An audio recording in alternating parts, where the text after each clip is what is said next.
Hello, and thank you for tuning into this Monday edition, the beautiful edition of Born to Be a Star. We're a couple of days removed from the beginning of 2026, and how does everybody feel after the first weekend of the new year?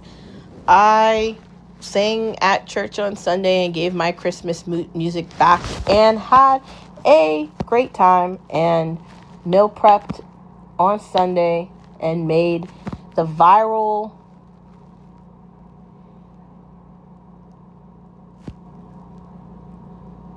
sushi bake, and I cannot wait to try it for lunch this week. I made 6 of them, so I will be eating it twice one day, but I think that's going to be fine. I'm excited mostly because I didn't use salmon in this. I just used the fake crab meat, but I think it's going to turn out really well.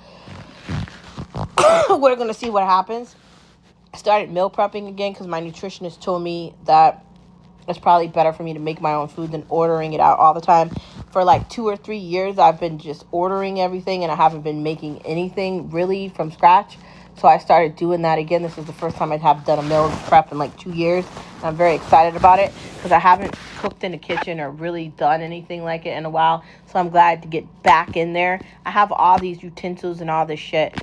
I had an argument with my husband the other day about an air fryer. He doesn't understand the purpose of the air fryer, but the air fryer is how you can control the heat for veggies and shit, and it just makes everything taste better because it's disconnected from the oven, and the microwave doesn't do the same thing the air fryer does. So if I have to go back and forth between a microwave and an air fryer, I'm 100% going to pick the air fryer. But you also want to have a microwave too. I think you need both of them. Probably you don't need like a huge air fryer, but you want one that's going to be able to get the job done. So I am excited about getting a new one at some point, whenever. But today is another day and another opportunity. Today is a great day to start the day by looking in the mirror, reflecting on where you've been and where you're going, learning to love who you are in this moment and who you're going to be tomorrow. Sometimes that's easy. Often it's hard, but it's just a day and it's just a lesson and it's just a moment. We should be starting off our days by saying to ourselves, I'm going to have a great day. Starting off our days by saying to ourselves, I'm going to be better than I was yesterday. Starting our days by saying to yourself, I can have a great day. I can get all my work done today. I can be efficient. I don't need 5 cups of coffee. I need 1. I can do this. I can do that. I can. Right? That's what we should be saying to ourselves. I can. Yes, I can. I can knit if I want. I could sew. I could crochet. I could paint. I could cook. I can read a new book. I can do any of these things I put my mind to. Yes, I can. Right? Get a new car. Move, make a new friend, start a new relationship, start a new job, actually find a job you want, change your major to something that you actually want to major in instead of the black shit you originally picked that you don't like because you hate the classes. You can do anything you put your mind to, and we should challenge ourselves to do that. Following the idea of yes, we can is the idea of never giving up. Now, bad things happen to good people and life is unfair. That is sometimes how it is. I like to remind myself that I'm not the only one here in difficulty and that Jesus Christ came before me and he dealt with a whole bunch of things that definitely weren't fun, and his time ended on a cross. So as much as I want to complain about my own life and I want to think I'm the center of everything, I'm not, right? I'm not.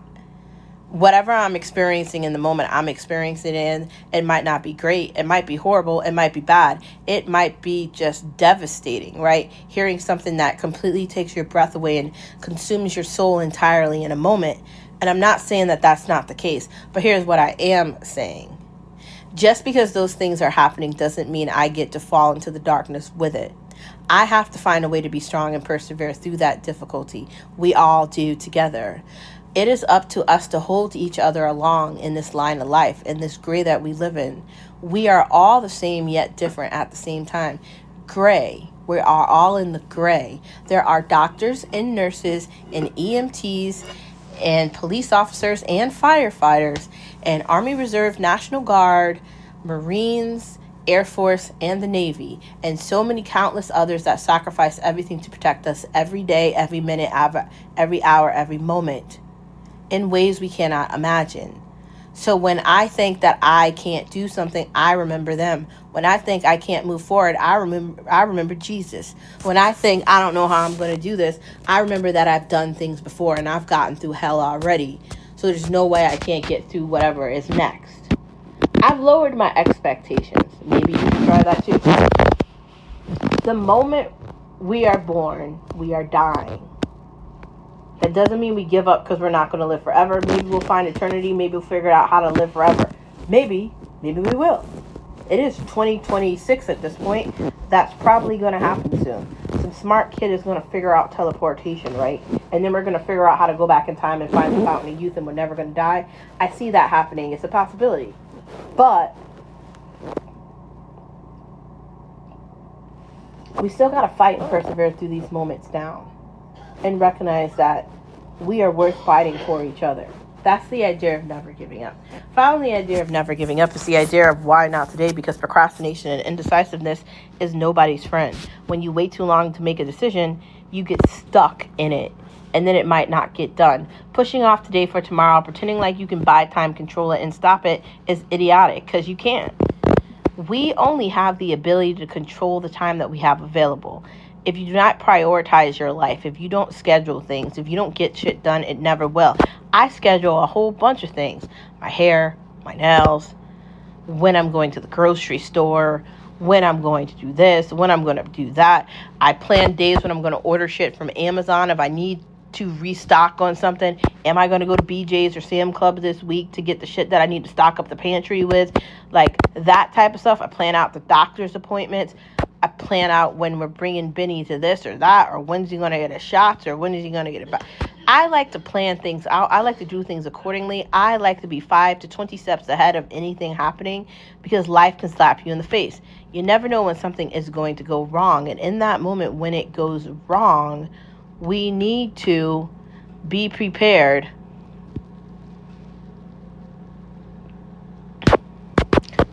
to make sure it goes correctly again. That's the idea of why not today. It's that, don't we want to be at the head of the curve if life doesn't go the way we planned? Don't we want to have things to be prepared for when it doesn't go the way we thought it was going to?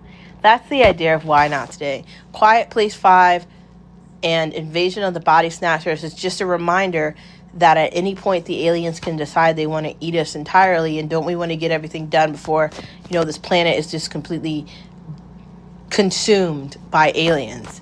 I mean, I feel like the answer is yes. I don't know if you disagree with that. But moving on from the mantra, let us get to the tea, which is iced green tea.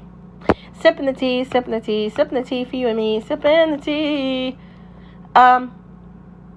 Why do we make New Year's resolutions? Why am I asking this as a question for tea? I don't know if it's smart for us to be making New Year's resolutions. Are we actually going to keep it? Is this something that we're realistically going to do for a year? Why can't you just make a decision to change for the better? Like I said earlier, if you really do want to be healthy and you want to change your life, you probably do need a nutritionist, and you need a gym, and you need to be active. You need to walk outside and drink water, right? That's one way. It's also a mindset. You're going to have to change everything you do. And I mean everything. To mentally be that greater person you want to be, to have real health and real longevity in your life. Why are we making New Year's resolutions? Why is that a requirement? Like, I noticed people doing it on New Year's Eve or New Year's Day. I put some shit on TV because I was after I was done with like Stranger Things. I was trying to find something that was talking about the New Year's, and I think it was like NBC or something, and they were talking about New Year's resolutions, and I was listening to these idiotic reporters say this crap that I disagreed with, and I just felt like The things that you guys are saying you want to do as a New Year's resolution, you should be already doing right now. I want to be a better version of myself. Motherfucker, I'm already doing that. I want to kiss my husband more. I kiss my husband any chance I get. I want to spend more time with my family. I spend as much time with my family as I can. Why are these the New Year's resolutions? Shouldn't the New Year's resolution be I want to invest more in my portfolio so I can have a better vacation? I want to invest more in the stock market so I can get a better trade value. I want to put more in my 401k so I can retire fast. I want to become not just a millionaire, but a multi-millionaire. And I want to invest my money in my children, right? I want to walk more. I want to read more, blah, blah, blah, whatever it is. Why aren't we just doing these things? Why do we need to make it a resolution? I asked my husband on New Year's resolution, what's your New Year's resolution? And he said, I don't have one. And at first I was thinking, you don't have one. But he said it to me. And my husband is very smart. So I think he's rational. I think what he's saying is right. Why are we making New Year's resolutions? Why don't we just decide we want to do something and then do it? Maybe that's the answer. Just a thought. Could that be the T? Do we really need to make New Year's resolutions anymore? Here's my New Year's resolution. I want to get rid of the whole turning the time and the clocks and doing all that shit. And I want to just enjoy every day. And I said at the beginning of this, I'm going to be unapologetic. But I'm not just saying that. I'm actually doing it. So I really mean it when I say it. But moving on from that, let us get into the next part of our conversation, which is the main part of the conversation. The power of positivity is that no matter what's going on, good or bad in your life, if you just have a positive outlook, you can get through any of it. I think that positivity is a great way to get through difficulty and strain and impossibility and misery and sadness and loneliness in life. Sometimes you might be in this moment where you feel like, damn, they replaced me. Or damn, I thought that was for me. Or I thought this, I thought that. And you might be feeling like, what could be next here? Even in that moment, we still need to be able to be happy. So I'm going to try to be a more positive person. I'm going to try to be happier, even if I'm not necessarily happy. I'm going to try to love my husband as much as I can and love my son as much as I can. I want to be a great mom. I want to be an amazing auntie. And I want to be a great sister and a wife and a daughter. Those are things that are important to me. And I want to surround all my family members, all those I love, with positivity. And I want to be the person that tells people that think they can't do anything, yes, you can. I want to be that difference. I want to be that light, and I want that light to resonate through me onto others. And I want to make this a better world to live in because I know it can be. I know this is just the beginning of that. So positivity is a way for us to live without negativity. So why not do that? Moving on from the positivity, saving kids from social media is essential. They don't need to be on the kids' version of Facebook all fucking day, and they don't need phones. I'm not understanding why parents are buying their 10-year-olds iPhone 17s. I'm not understanding why parents don't know that their kids are on Instagram talking to boys or girls getting conned and psyched into committing suicide. They don't understand what's going on to their kids till they're dead. And I'm not sure how they don't. Dude, if my kids are on social media, I'm going to know they're on social media because I'm putting child locks on everything.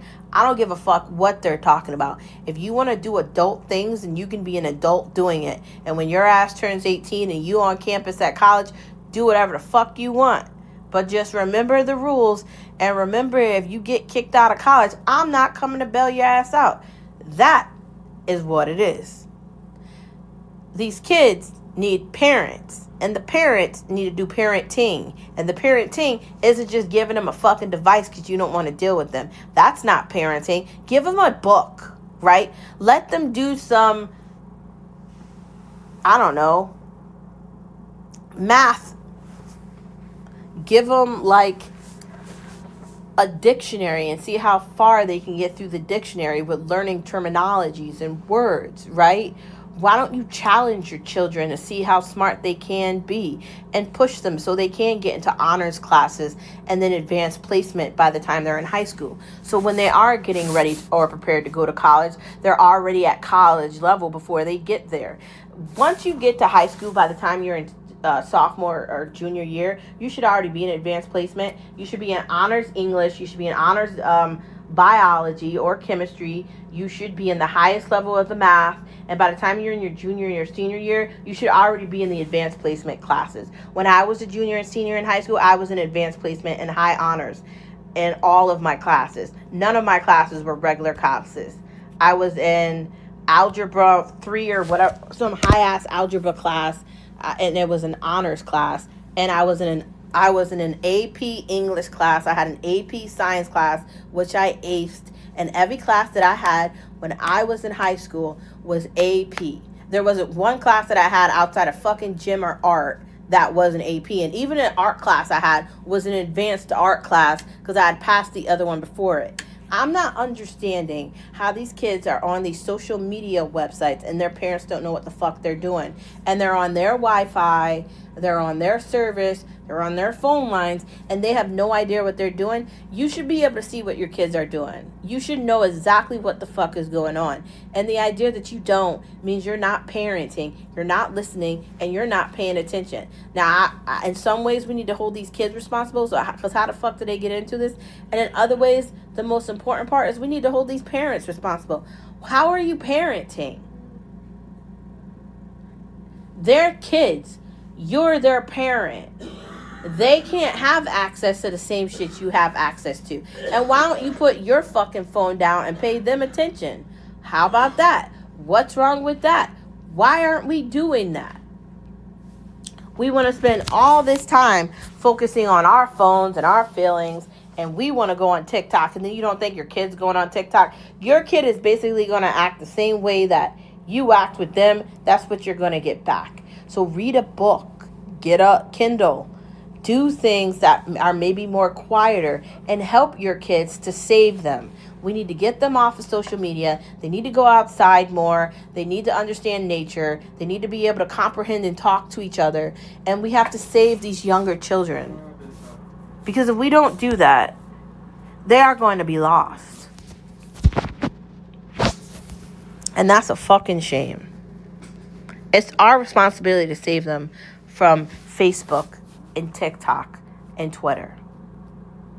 We need to do that for them. That's our jobs as their parents, as their role models, as their teachers, as the people that are in their lives every day. We are responsible for saving kids from social media, not them. That's not how this works. My children won't be on social media. My nephews and nieces won't be on social media. It's not happening. That's it. You could talk to your friends at school, and if you want to socialize with them after, and we set up some sort of a play date, fine. If your friends want to come over after school, fine. If you want to have snack time, fine. And there's nothing wrong with kids wanting to be kids. But they need to be kids, and we need to be okay with telling them how to do that. And parents need to be parents. The hidden truth is that happiness depends on you to be happy. The hidden truth is nobody knows everything, and any person that thinks they do is in denial. No one is perfect at everything, and nothing is flawless. And as much as I like to think I'm flawless, and I'm a bad bitch, and I'm unstoppable, and I'm ruthless, and I'm taking over everything, there's definitely some things I'm not as flawless in as I probably want to be. Definitely, like, driving on the Autobahn because I haven't done it yet. Or definitely not tattooing myself because I haven't done that either. There are things that we are going to be learning and things we're not going to be great at. And that's okay. There's no perfect. And we wouldn't want to be that anyway. We're perfectly imperfect. And that's the hidden truth. Everything that should be something that makes you bad makes you better and stronger. Everything that is an ailment because you don't know how to do something means you have a superpower in another way. Life is what we make it, so let's make it good. What books are best? I don't know. I'm addicted to horror and fantasy or science fiction. Those are my favorite kind of books. Sometimes I get caught in on romance. I did like 50 Shades of Grey. That was a great read. I read all those books in like 3 days. I was obsessed. I read all of them. I read all the Twilight books in like 4 days. And I read all of Harry Potter. I think I was like 10. I read that shit in a week. I'm obsessed with reading. I'm like the nerdiest reader you'll ever read. When I find a good book, I can't put it down. I just keep reading it till it's over. And then I want to find all the books the author read, and I will read every book that they wrote. That's how I am. When I find a book I like, I just don't put it down. I have my own library in our house, and I have a bunch of book nooks where we live. I have them in like basically every room where there's a chair and a blanket and like a little book nook where I can read. I'm going to be getting a new Kindle soon, so I'm definitely excited about that too. I love reading, but currently right now, I'm still trying to catch up on my reads from last month because I had like 12 fucking books I'm reading because I'm crazy and we already know that. But let me tell you the book that I am reading right now, or I'm listening to because it's an audiobook. No Strangers Here and Murder at the Halloween Hall.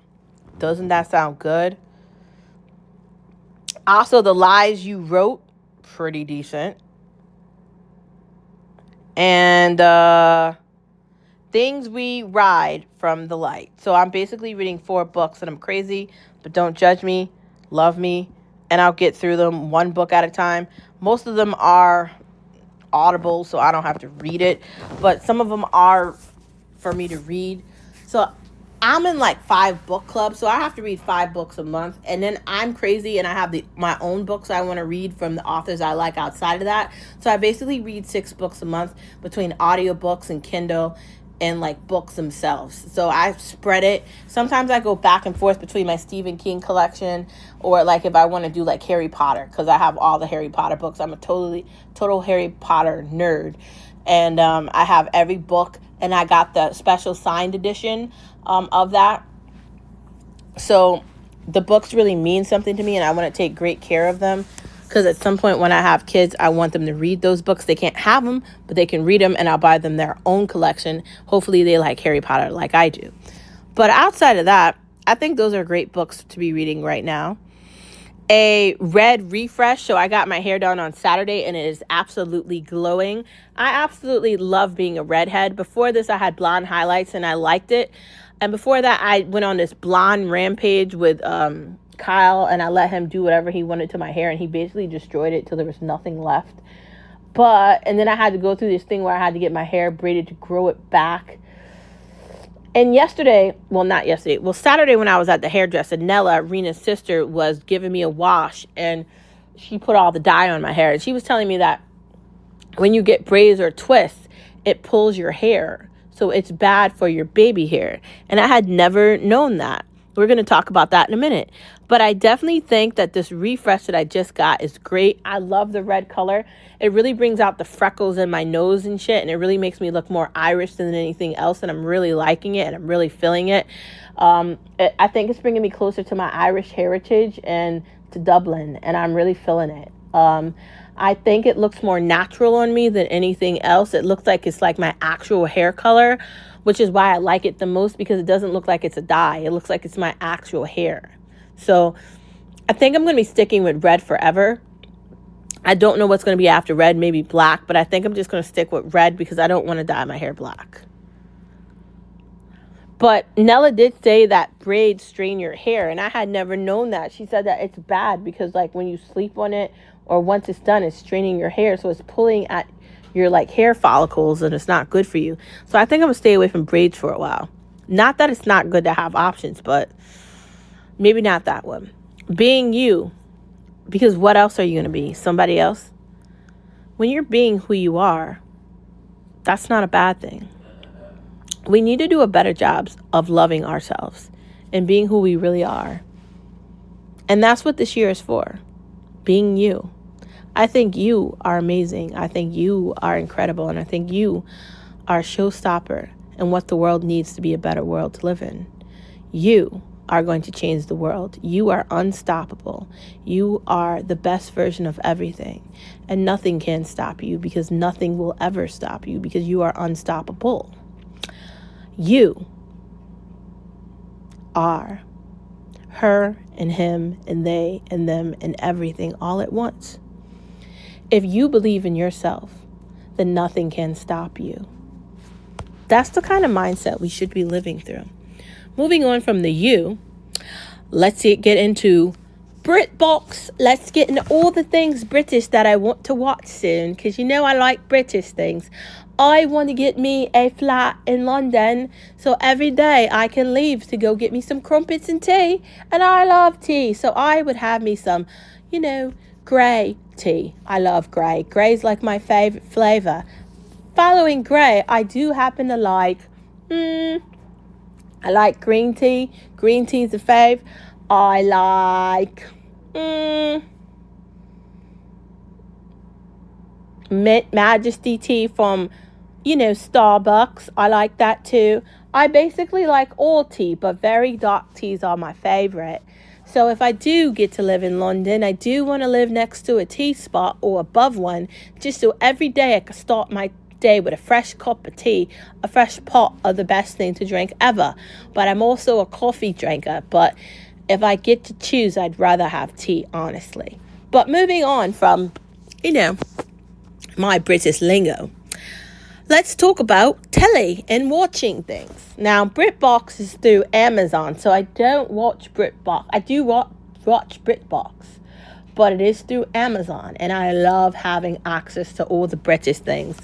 It's my favorite things to watch, and I'm definitely a fan of every British actor ever. So, let's go through some of the things I found to talk about on BritBox. Are you ready? Pretty Hard Cases. Good Cop, Bad Cop. That's on Amazon. Man from Earth. What the hell is that? Let's Be Real, Netflix. Oh, Let's Be Real, Netflix is a big wig. I know there was a whole fight between Netflix and Paramount for, Warner Brothers, but I said from the beginning I thought Netflix was going to get it. And I didn't say that because I was trying to be disrespectful to Paramount. It's just Netflix is bigger. They have more there. And then I did get mad at Netflix about a week and a half ago about that episode of Stranger Things, but I'm over that now, so I forgive you, and I'm back to loving you like I did before, and I'll spend $30 or $90 so I can have no commercials on my Netflix because I fucking hate it. But I do think that they're a big wig, and I don't think they have any competition. I'm sorry. No one's at that level next to them. They're superior. They're the Amazon of stream. So there's nothing second to it. Just saying. The Mallorca Files, Repair Shop, and Murder in Mind. Ooh, Murder in Mind. Do we think that would be good on BritBox? I feel like, the best type of Brit shows are the ones where you can really find something in common with the basic characters, and you can really find a moral compass that brings you together with the people that you're seeing there. You know what I mean? It doesn't just have to be like London. It could be like Scotland. It could be like Wales. It could be more prominent areas, not just there, but also Britain. It could be a lot of different areas. There's so many places that are in the UK that we could discuss when we talk about BritBox. But I do definitely think that the best type of movies are from Britain, are from the UK. I just think that the UK underground lore, the Luther, that stuff is phenomenal. And there is nothing comparable to it. Not now, anyways. So if I'm going to give a trophy, I'm going to give it to the Brits because they're doing it right. But moving off of watching, let's move on to eating. We need full fridges. Why do we need full fridges? Because when you have food in the refrigerator, then you're not thinking about ordering shit that you don't need. And every time you go to order now, that's $30, $40, $50 every time you order. So I'm not saying you can't afford it, but do you really want to fucking spend $40 every time you're ordering something? Is the variety or the quality of the thing you're ordering better than what you're going to make? That's my question, right? That's the question. High protein hamburger helper. So basically you do onions and garlic in a one pan. Cook that off first. Then you add in a half cup of tomato paste. Boom. Cook that off. Then you add in a little bit of some heavy cream. Boom. Then you add in the protein pasta. And it could be whatever protein pasta you want. Then you add in your protein of choice. Now, you could do this with chicken, ground chicken. You could do this with ground turkey. You could do this with ground beef. Maybe you want to do like a 90-10 split. It's really dependent on what you want. You could even do it with the vegan shit, but that shit's like, ugh. Whatever you choose, you make that the base and you add that in with the other things, and then you just stir until the pasta, until, the noodles are done. And then you plate that off. You could do 6 or you could do 7 days, whatever. I would do 5. And then, you could save the rest and you could have that for dinner the same day you made it, right? Whatever that leftovers is. And then you go, that's the meal prep. Sweet Thai chili chicken. Sounds fire. I love Thai food. Starbucks egg bites. You can make them at home. You just get the little muffin trays, but you get the ones that are half the size of the muffin trays, and you shove the eggs in there, and you have some peppers or whatever you want, some cheese. Put that in the oven, let that cook off for 15 minutes, take it out, boom, done. Fire. And you get the nonstick spray too. Shopping at Costco. I haven't done it yet, but I'm willing to try it. My friends, thank you for tuning in to this Monday edition of Born to Be a Star. Please recognize that you are a star wherever you are. In the darkness, the only thing that defeats that is the light. Please recognize that you are a star. Please recognize that you are a light in the darkness. The darkness wants to convince us that we can't do anything and we're limited in our ability. The only problem is the darkness doesn't know that our ability is never ending and always. I see that we are going to change the world, not just the countries in it, but the entire world itself. That we are going to make the universe a better universe, the galaxies beyond the galaxies. We are going to brighten up the horizon and brighten up everything that's supposed to be lit up. Recognize your star power and be the star you're supposed to be. Brothers and sisters, you, me, us, they, and them. Not only are we going to change all these things, we have been here before. We have seen everything before. We are omnipresent like Jesus Christ. Remember, you're a star wherever you are. I'll see you guys same place, same time tomorrow on Tuesday. Hello, goodbye, good morning, good night, and ciao. See you tomorrow. Don't forget you're a star wherever you are.